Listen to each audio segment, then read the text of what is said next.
Imagine waking up every day not to chase your dream but simply to survive. Imagine wanting to go to school yet being unable to afford something as simple as a pen. Now imagine that this is not just a story but a reality faced by many children in Indonesia today. Good morning, honorable judges, distinguished guests, and fellow chance makers. My name is Yesi Oktavia Parlida Siringo from the Food Technology Study Program, Faculty of Agriculture. I'm honored to stand here today as one of the candidates for Outstanding Student of Universitas Sumatera Utara 2026.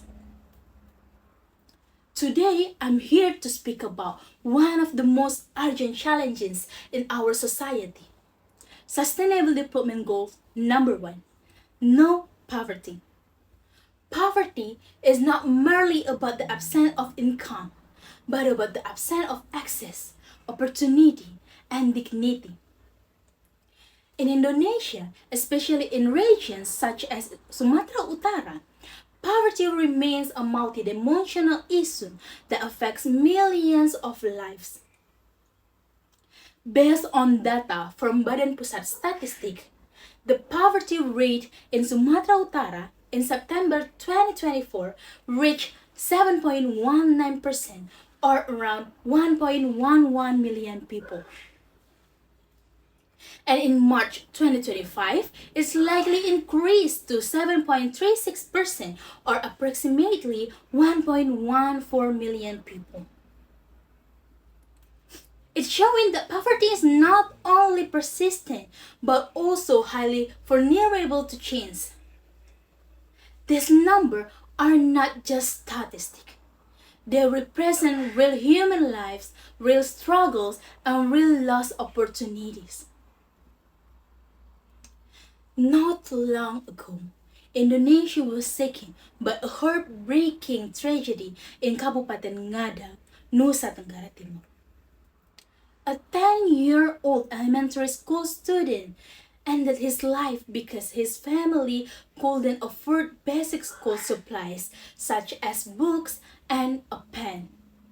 That even cost less than 10,000 rupiah. Before the incident, he had asked his mom for money to buy those supplies, but she couldn't fulfill his request due to severe economic hardship. This tragedy is not just the story of a child. It is a reflection of systemic poverty that still exists in our country. Ladies and gentlemen, if we are truly committed to achieving SDGs 1, we must move beyond temporary aid and begin building sustainable systems that empower people. Poverty cannot be solved by charity alone. It requires structural transformation. We must ensure that every individual has equal access to education, healthcare, and economic opportunities. We must strengthen social protection system so that no one is left behind in times of crisis. We must invest in human capital because education is the most powerful tool to break the cycle of poverty. No child should ever feel that education is a privilege.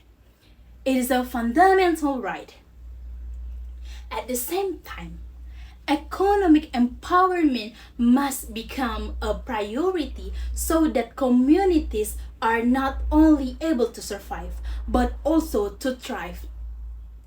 However, real change cannot happen in isolation.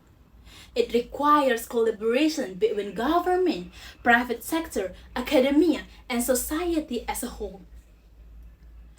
Poverty is not the responsibility of one institution. It is a shared responsibility. Ladies and gentlemen, poverty is not destiny. It is a condition that can be changed if we have the courage to act and the commitment to transform our system. But the question is, are we willing to truly see the people behind the statistic? Or will we continue to normalize stories of children losing their future simply because they were born into poverty? Today, I invite all of us not only to feel sympathy, but to take responsibility. Because reducing poverty is not just about increasing income, it is about restoring this dignity, rebuilding hope, and ensuring that every child has the same opportunity to dream and succeed.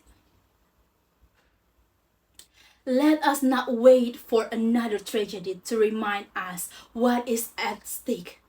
Let us be the generation that breaks the cycle of poverty, not with promises, but with real action. Thank you.